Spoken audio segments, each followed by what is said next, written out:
pembentukan panitia khusus hak angket KPK di Dewan Perwakilan Rakyat, dukungan terhadap lembaga anti rasuah mulai mengalir. Salah satunya datang dari pemuda Muhammadiyah yang menggelar konvensi anti korupsi di kantor pusatnya Sabtu malam lalu. Ketua KPK Agus Raharjo pun hadir dalam pertemuan itu. Agus berharap dukungan tak hanya dari kalangan organisasi masyarakat, tapi juga dari pemerintah khususnya Presiden Joko Widodo. Kita memang masih eksis kan karena dukungan banyak pihak. Dukungan dari CSU, dukungan dari Muhammadiyah, NU, terutama pemuda Muhammadiyah gitu ya. Dan mudah-mudahan dukungan ini juga bisa menyadarkan banyak pihak yang ingin memperomah gerakan anti korupsi gitu ya. Presiden masih mengamati lah. Mudah-mudahan Presiden juga mengambil sikap lah.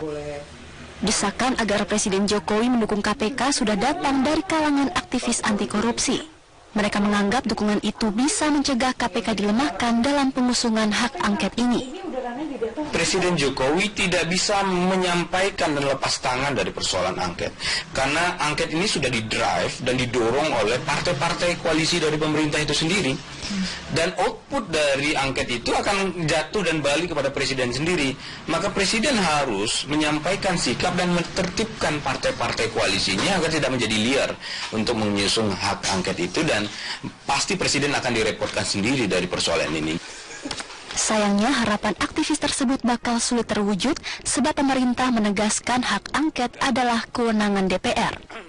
Pemerintah sama sekali tidak bisa ikut campur kewenangan konstitusi yang dimiliki oleh DPR. Maka silakan DPR untuk menggunakan haknya.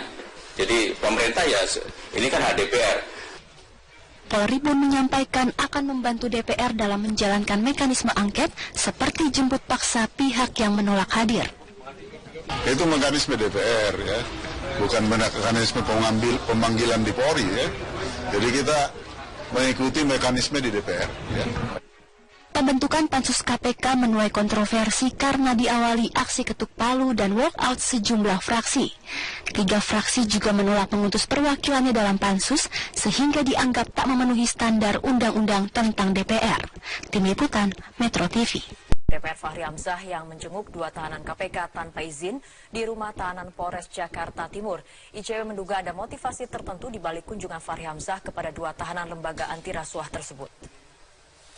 Akibat upaya menerobos aturan, melanggar aturan dalam bertemu dengan seorang tahanan, tentu ini patut dicurigai ada motivasi tertentu yang bersangkutan bertemu dengan seorang tahanan KPK.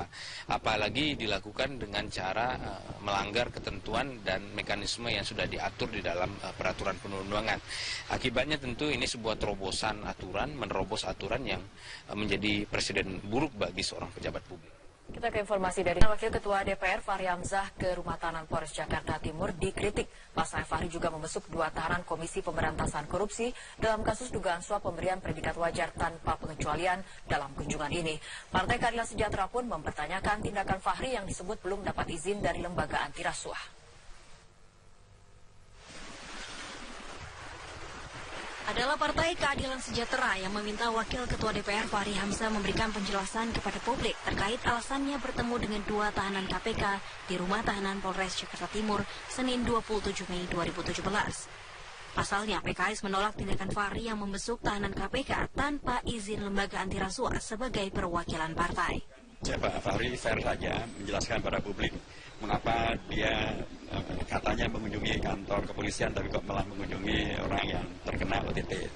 Sampaikan aja pada terbuka secara sejujurnya dan kemudian agar kemudian publik juga jadi tahu persis kalau itu pengawasan apa yang diawasi. Kan perlu juga disampaikan hasil pengawasan itu. Apa sih yang dilakukan pengawasan? Kalau memang pengawasan apa yang dilakukan pengawasan?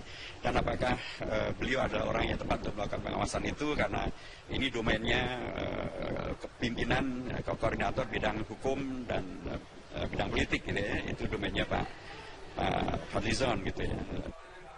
Sebelumnya Fahri Hamzah mengaku kedatangannya ke rutan Polres Jakarta Timur dilakukan untuk safari Ramadan, sekaligus meninjau suasana ruang tahanan termasuk pelayanan terhadap mereka. Saya tadi di atas melihat keadaan para tahanan secara umum baik.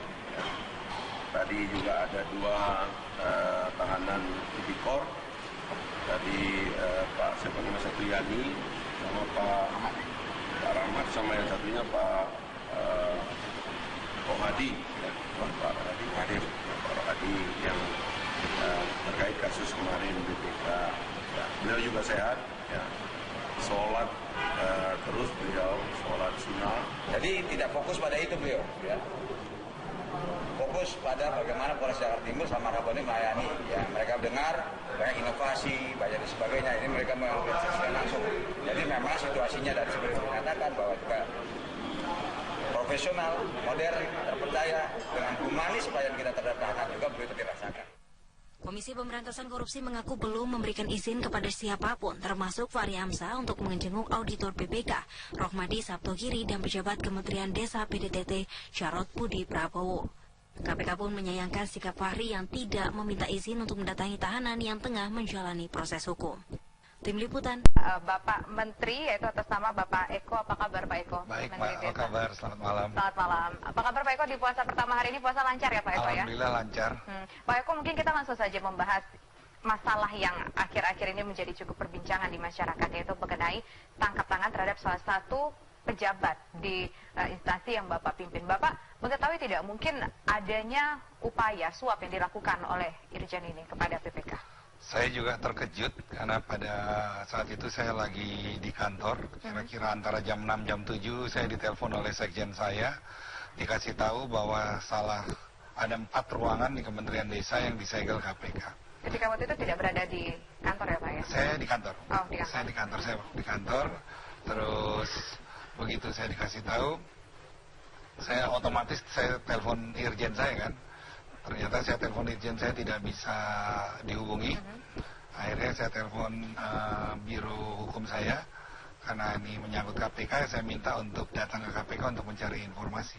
Saya tunggu sampai jam 12 malam, belum bisa mendapatkan informasi. Tapi saya menghormati proses hukum yang berlaku di KPK, makanya waktu itu saya menunggu saja sampai ada keterangan resmi dari KPK.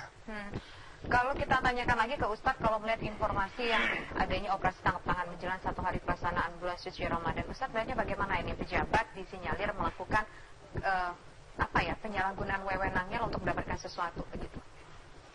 Kalau saya pribadi sih selalu mengatakan ya bahwa pre-assumption of innocence itu tetap penting. Kan proses juga operasi tangkap tangan masih terus berproses untuk pembuktian dan lain sebagainya. Jadi kalau saya suka nyaranin ke masyarakat, kalau ketemu yang begini-gini, kita bersihin hati aja, kita doa dah gitu. Karena itu kan wilayah yang bukan wilayah kita gitu. Kita nggak boleh ada keselnya, nggak boleh ada suuzonnya, belum tentu juga benar gitu. Apalagi zaman sekarang kan gitu, masih banyak sekali segala kemungkinan. Jadi saran saya sih memang banyak, kalau buat masyarakat ya banyak doa lah gitu. Tapi kalau buat aparat kan ya lakukan apa yang memang patut dilakukan, apalagi yang udah punya bukti-bukti merasa itu otentik gitu. Segitu aja kalau saya. Saya ingin ke Pak Menteri lagi. Kalau kita ketahui di luar sana bahwa kasus suap yang dilakukan oleh pejabat di Kementerian Desa ini adalah untuk mendapatkan predikat wajar tanpa pengecualian dalam laporan keuangan. Artinya mungkin tidak bekerja sendiri, mungkin pejabat-pejabat lain di lembaga Bapak yang mengetahui ada upaya untuk menyuap BPK ini. Begini Mbak, saya tidak melihat untuk mendapatkan WTP itu suatu hal yang extraordinary. Karena WTP itu didesain untuk kalau kita melakukan hal yang wajar-wajar aja, itu pasti akan bisa WTP.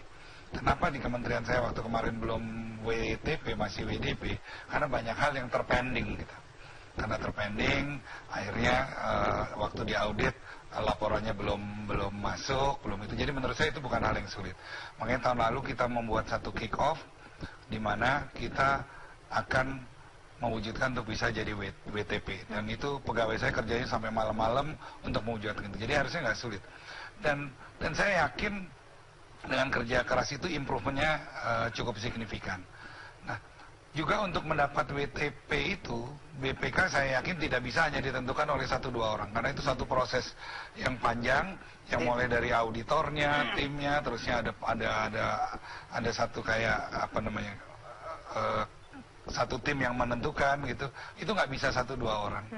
Jadi juga kalau mau nyogok itu juga nggak mungkin 240 juta untuk seluruh tim kayak gitu. Nah, saya juga nggak tahu kenapa, makanya kita tunggu aja proses yang sedang berjalan di KPK.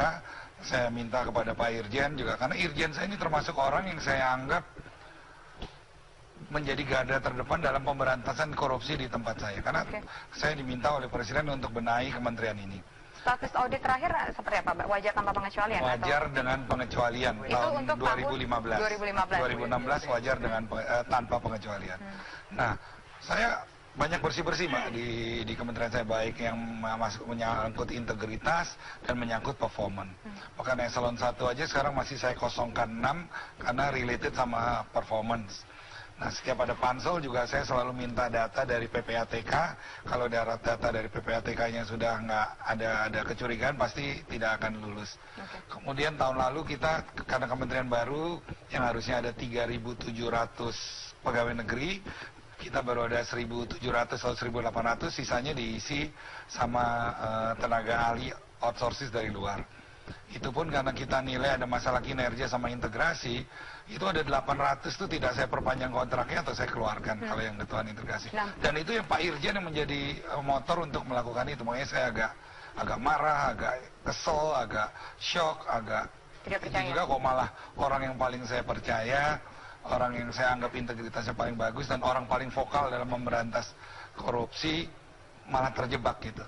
Dan untuk hal yang kecil lagi. Nah, kalau misalnya WDP ini sendiri pengaruhnya apa sih ke kementerian ataupun kepada lembaga? Bapak bilang kan itu hanya sebuah bentuk predikat saja. Apa tidak berpengaruh terhadap mungkin anggaran dari pemerintah sendiri? Kan kita tahu bahwa pemerintah saat ini tengah melakukan pemangkasan anggaran di setiap kementerian dan lembaga. Nggak ada hubungannya Mbak antara WTP dengan anggaran. Cuman kalau WTP kita lebih pride kita lebih baik aja gitu. Dan karena ini saya anggap tidak terlalu susah, kenapa kita tidak lakukan gitu. Nah, tapi yang paling penting begini.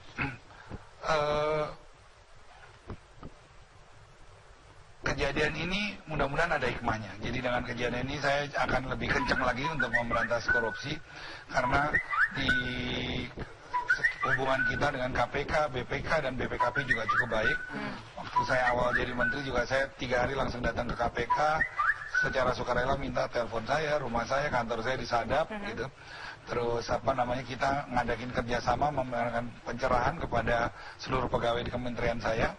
Bahkan Pak Gito ini juga termasuk orang yang saya hargai dalam arti karena dia yang membentuk Satgas Berpungli, agen perubahan reformasi birokrasi, dan mengadakan beberapa kali pertemuan dengan KPK, BPK dan BPKP untuk pencerahan di kementerian saya gitu. Artinya mungkin ada kecenderungan bahwa Irjen di kementerian Anda ini dijebak begitu?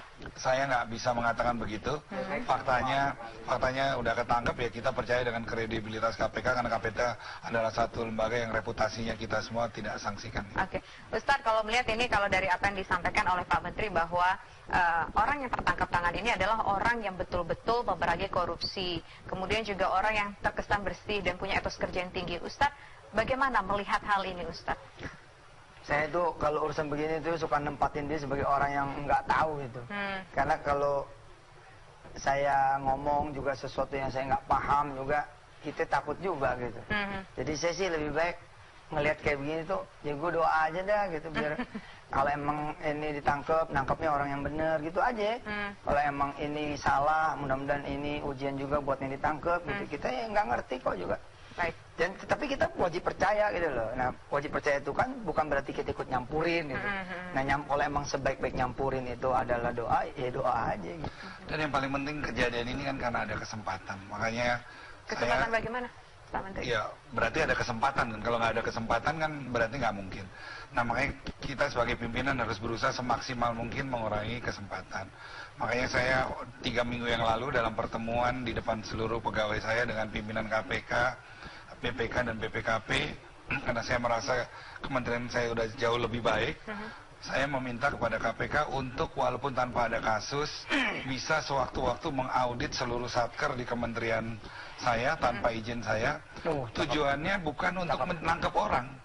Tujuannya adalah supaya orang nggak macam-macam karena diawasin, sehingga efek pencegahannya itu begitu besar. Baik. Sayangnya 3 minggu setelah itu ada kejadian ini, makanya agak shock juga saya. Oke, baik. Nanti akan kita lanjutkan kembali perbincangan kita, tapi kita harus... Desa Pembangunan Daerah Tertinggal dan Transmigrasi mengaku tidak mengetahui asal uang suap untuk BPK. Sikap Kemendes disayangkan ICW yang tidak mengetahui pergerakan para bawahannya.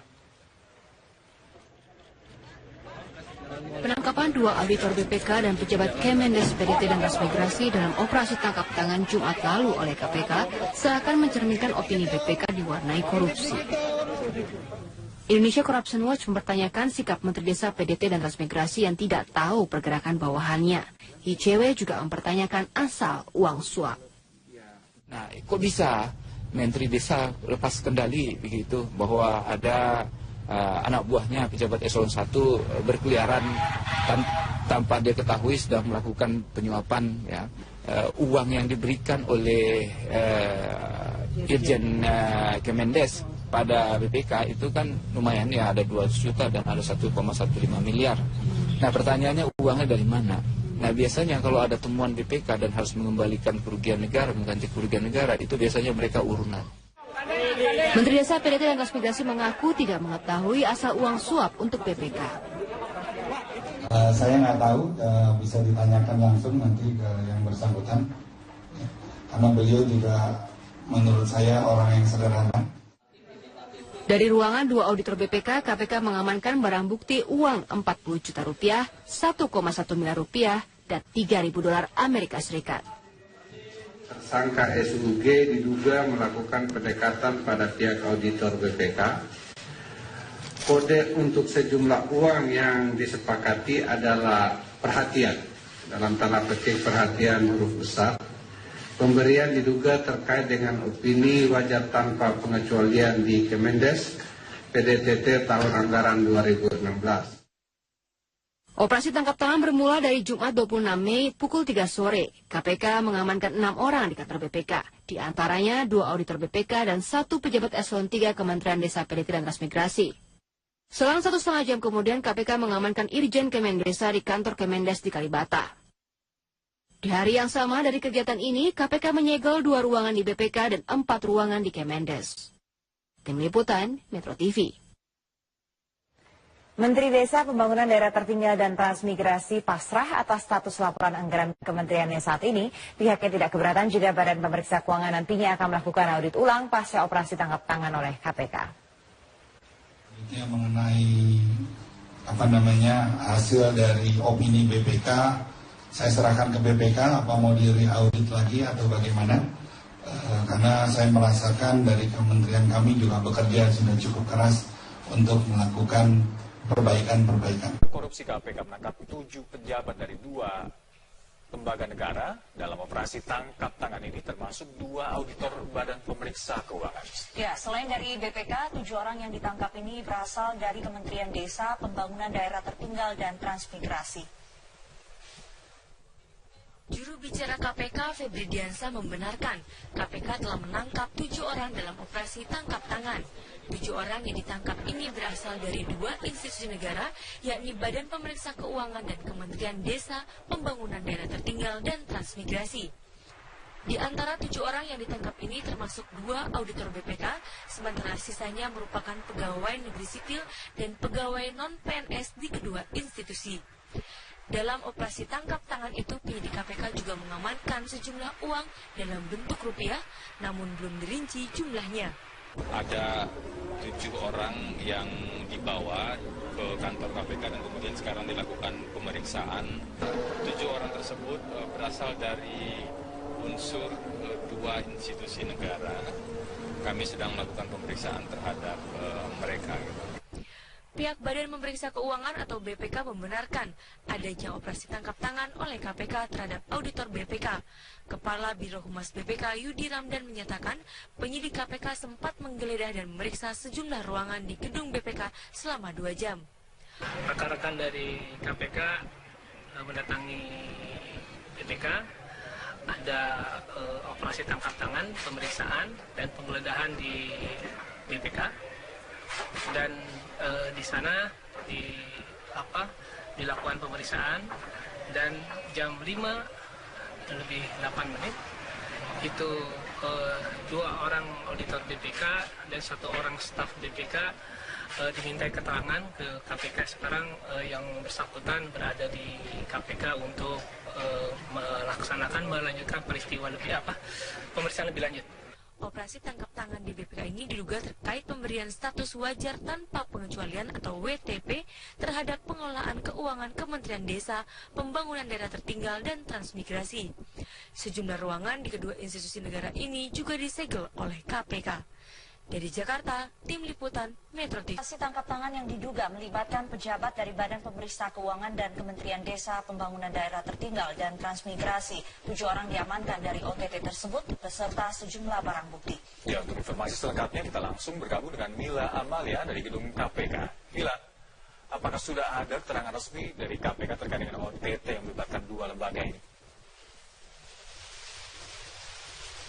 Untuk sehingga saat ini, Alka, belum ada informasi resmi yang disampaikan oleh pihak KPK, namun berdasarkan informasi dari juru bicara KPK, Febri Diansyah, mengatakan bahwa konferensi pers terkait dengan OTT yang dilakukan oleh KPK pada Jumat siang hingga sore hari kemarin ini baru akan dilaksanakan pada sore hari nanti. Tentunya kami akan menanyakan pertanyaan mengenai bagaimana proses suap yang diduga dilakukan oleh pejabat Kementerian Desa, Pembangunan Daerah Tertinggal, dan Transmigrasi yang diberikan kepada auditor utama BPK, kemudian juga berapa jumlah suap yang diberikan, dan juga sejumlah barang bukti yang telah disita oleh KPK dari penggeledahan di beberapa tempat, diantaranya di ruangan di gedung BPK dan juga di salah satu ruang kerja di Kementerian Desa, Pembangunan Daerah Tertinggal, dan Transmigrasi yang saat ini telah disegel oleh KPK. Untuk saat ini tim penyidik dari KPK masih melakukan pemeriksaan awal karena KPK sendiri memiliki waktu 1 kali 24 jam melakukan pemeriksaan kepada 7 orang yang telah diamankan, atau pemeriksaan ini memiliki waktu hingga Sabtu malam nanti. Kemarin juga Wakil Ketua KPK Laude Muhammad Syarif telah menyampaikan bahwa OTT yang dilakukan yang melibatkan diduga 2 terkait instansi pemerintahan tersebut karena adanya Kementerian Desa, Pembangunan Daerah Tertinggal, dan Transmigrasi ini meminta status opini wajar tanpa pengecualian terhadap laporan keuangan kementerian lembaga.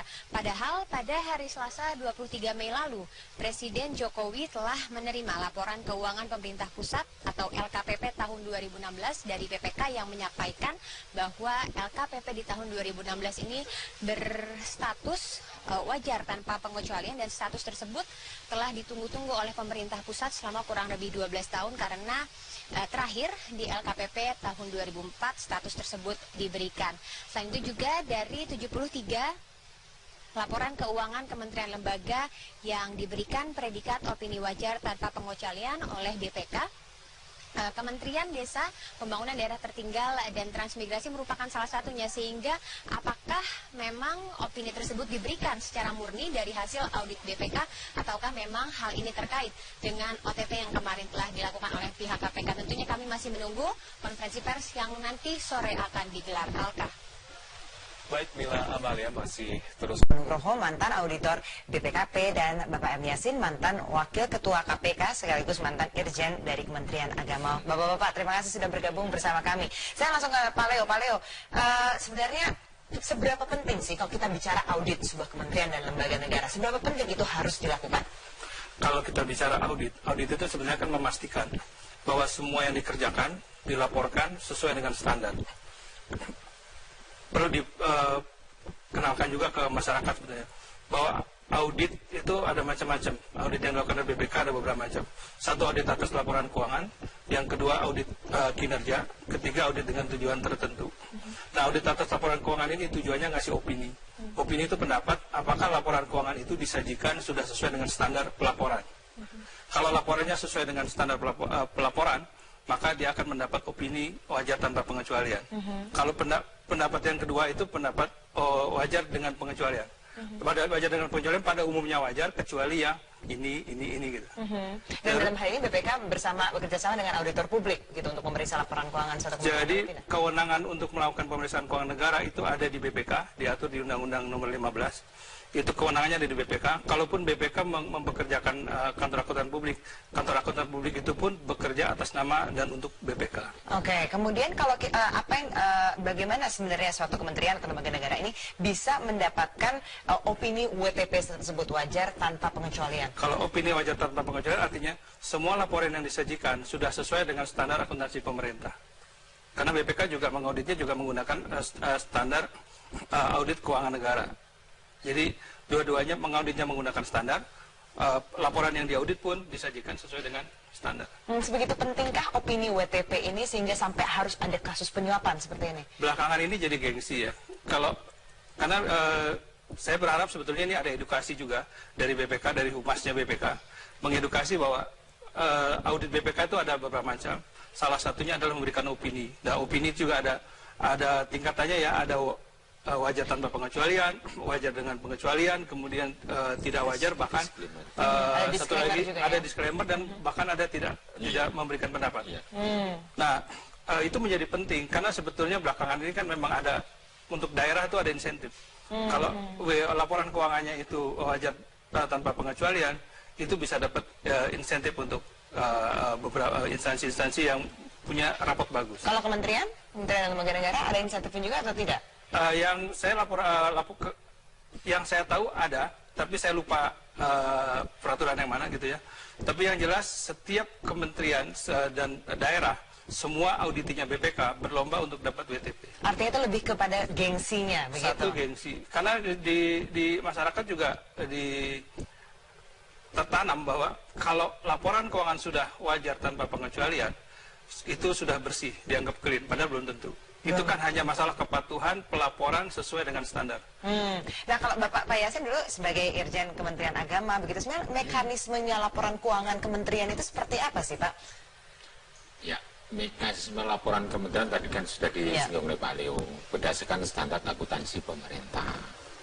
Kemudian sesuai dengan aturan perundangan yang berlaku, misalnya kalau berkaitan dengan pembayaran, itu ada standar yang disebut dengan standar biaya masukan, atau mungkin juga ada secara tertentu standar biaya khusus, itu Kementerian Keuangan. Misalnya kalau membayar narasumber 1 jam itu berapa, 1 jam penyampaian materi itu. Misalnya kalau hanya 1 juta misalnya, ini misalnya, kemudian padahal dia hanya 2 jam, seharusnya dia mendapatkan 2 juta lah, katakanlah seperti itu. Kemudian dibayar 5 juta, maka ada kewajiban bagi yang mengeluarkan uang itu, satuan kerja yang bersangkutan di bawah kementerian atau lembaga tertentu harus mengembalikan uang itu. Dari temuan dari BPK seperti itu. Ada juga sistem pelaporan yang sekarang tuh mengacu kepada accrual basis, bukan cash basis. Nah, accrual basis dengan sistem baru bagi seluruh kementerian harus menggunakan accrual basis di tahun 2016. Nah, maka semua harus menggunakan accrual base tahun 2015. Bahkan sesuai dengan aturan itu ya sejak dikeluarkannya SPIP itu PP 60 tahun 2008 itu harus menggunakan accrual basis, tapi kan terlambat. Pada belum siap. Nah, itu yang menyebabkan misalnya kami di Kementerian Agama ya dari tahun 2011 sampai 2014 kita ini WTP terus. Tapi karena ketidaksiapan dari jajaran kita, itu masalah itunya ya. Nah, sehingga turun menjadi WTP. Tapi kita tidak berusaha untuk nyuap, apa adanya. Jadi sulit sebenarnya memang untuk mendapatkan opini WTP itu kok dari kementerian. Itu melalui perjuangan. Jadi WTP yang disyaratkan oleh Menpan itu adalah apabila memenuhi kriteria 26 kategori atau item yang bisa dievaluasi oleh Menpan berkaitan dengan laporan keuangan salah satunya.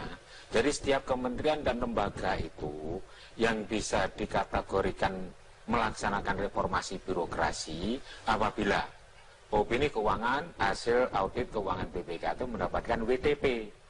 Kalau belum WTP maka tidak ada peningkatan remunerasi karena ada persentasenya. Itulah yang dikejar sekarang. Jadi siapa yang bertanggung jawab kok di kementerian itu terkait dengan laporan keuangan ini? Karena kan memang banyak sekali kan cabang-cabangnya di situ. Ya secara artinya itu secara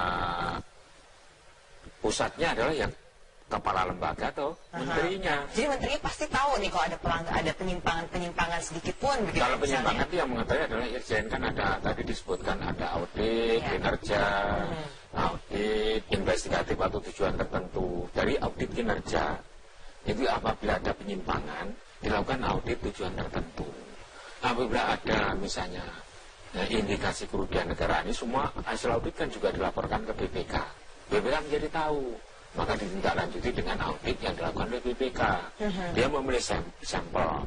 Samplingnya itu misalnya kalau Kementerian Agama kan punya satker ya, itu ada 4.500 kurang lebihnya seperti itu. Tidak semua di audit, terpilih gitu. Tapi Ijen secara periodik di dalam sepanjang tahun itu melakukan pembimbingan, pendampingan bagaimana cara melaporkan keuangan yang betul sesuai dengan standar yang dikatakan oleh Pak Leo tadi, sesuai dengan aturan pemerintah yang berlaku, dan harus disediakan rencana strategis dan SOP-nya, standar operating procedure harus ada itu. Kalau enggak, apa sebagai acuannya? Harus ada target kinerja, dan apabila itu mendistribusikan atau menggunakan uang untuk kegiatan-kegiatan, harus memenuhi prinsip-prinsip efektif, efisien, dan ekonomis. Tidak boleh seenaknya sendiri, bro-bro begitu. Saya juga ingin tanya, ini dengan adanya kejadian ini, apakah sebenarnya seorang akuntan itu bisa memberikan penilaian sesuai dengan request? Memang ada permintaan, begitu? Kita akan bahas selanjutnya.